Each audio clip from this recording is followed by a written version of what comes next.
Hi everyone, it's me, Tim. Today I want to talk about another IP idea from my idea book, although I don't think it's in this one, I think it's in one in my bookcase. This is the idea that magic should cost the caster dearly. Now, this is an idea that's been in my book since Troika did the Lord of the Rings demo back in 2001, and some of you may already see what the connection is, and I'll talk about it when I get there.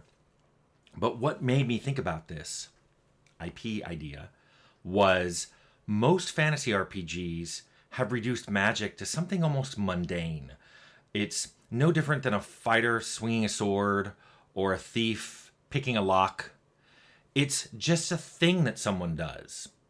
And it usually is just an excuse to have a different damage type and some particle effects.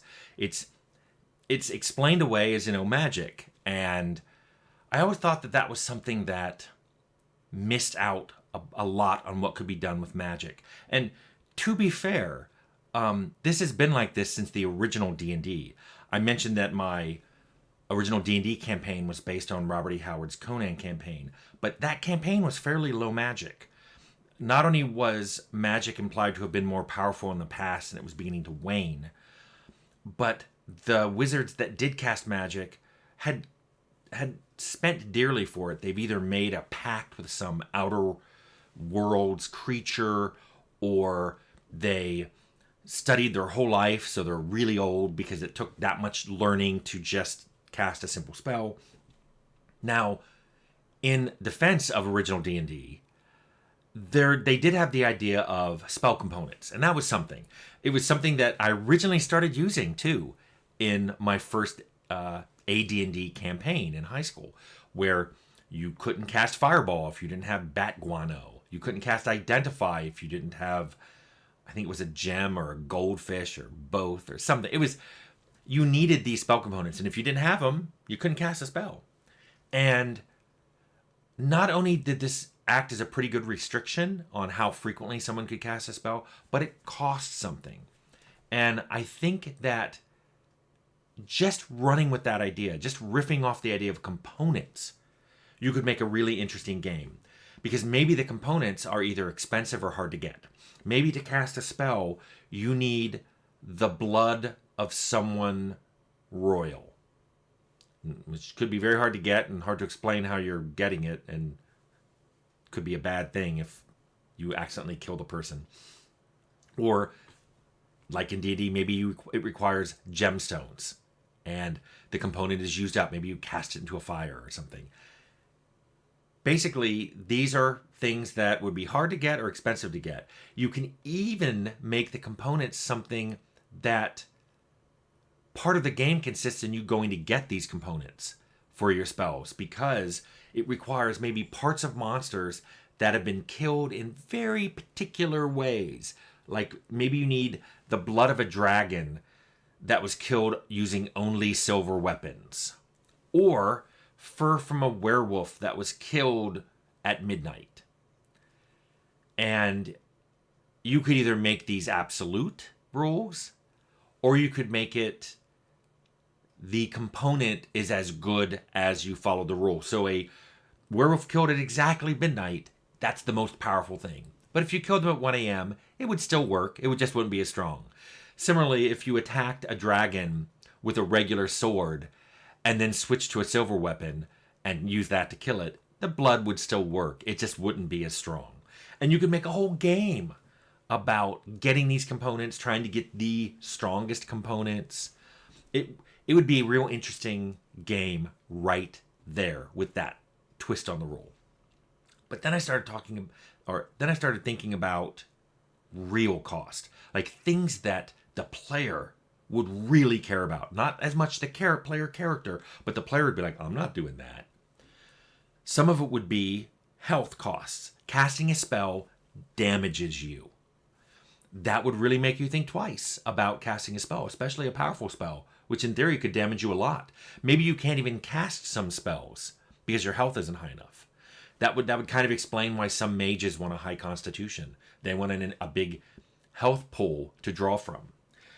You could even extend it to saying maybe casting a spell damages the player character and his party.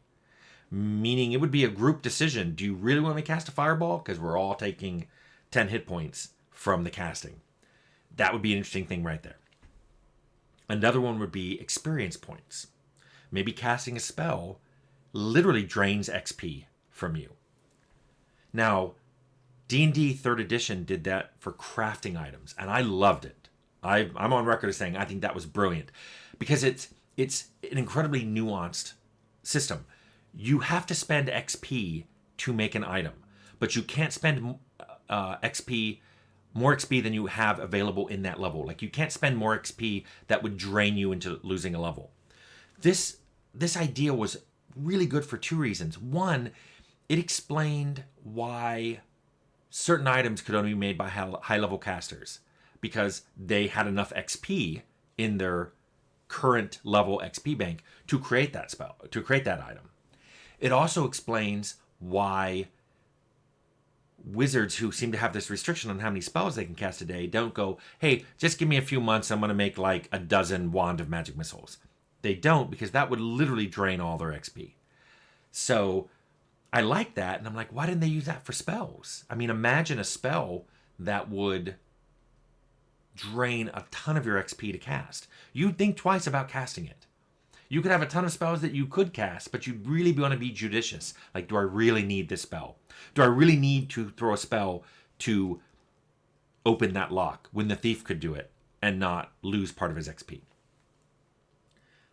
A similar cost to that would be age. Now, again, D&D did this with the Wish spell. If you actually followed the rules in AD&D for Wish, it said it should have aged your character, I think, 3 years every time they cast Wish.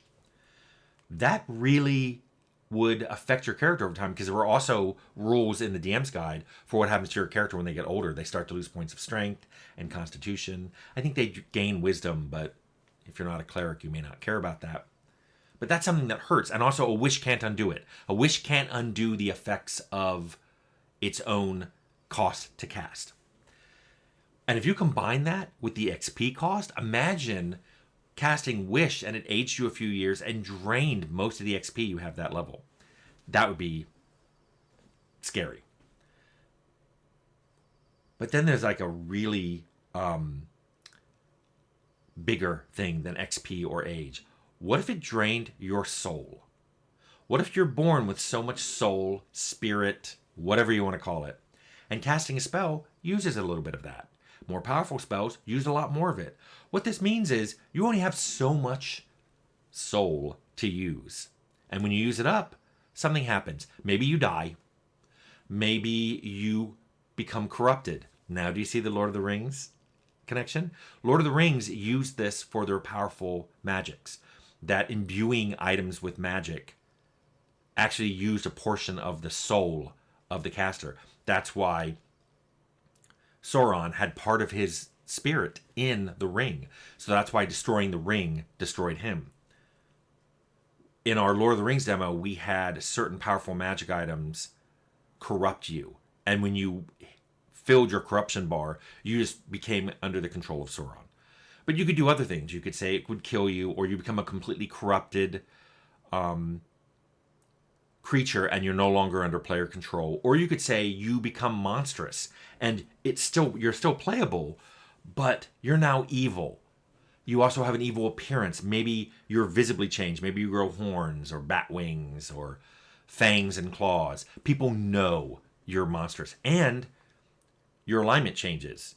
Or if you don't have alignment, there are certain things you can't do anymore. Like maybe your character is no longer capable of healing. Maybe your character loses XP when doing good deeds or something like that. So the game changes tremendously for you when you become soulless. Now, no matter what of these rules you use, you have to think of a few things. One, would people even want to play a game like this? I think it's interesting and somewhat challenging to design a game that people would want to play with these restrictions. Another thing, though, to think is, would people pick a spellcaster? If I could be a fighter and a thief in a game like this, why wouldn't I do that rather than be a spellcaster? Well, there could be some things that only spellcasting can do.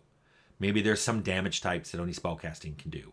Maybe there are certain things in the world, like raising the dead, that can only be done with magic. Or you could just design your game from the very beginning to make the player a spellcaster. That's the thing. That's how it starts. The player's a spellcaster. Everything else about their character they can make, but they're a spellcaster.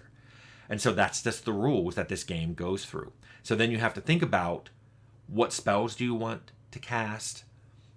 How does it cost you, and how are you going to juggle that cost to try to get through the story of this game as a spellcaster?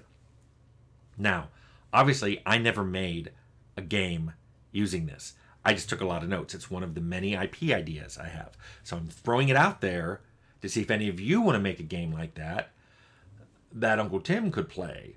Let Uncle Tim play your game. You figure it out, and then I'll play your game. So anyway, I hope you like this, and I hope you think it's an interesting idea, if just to think about, if not to try to make a game with.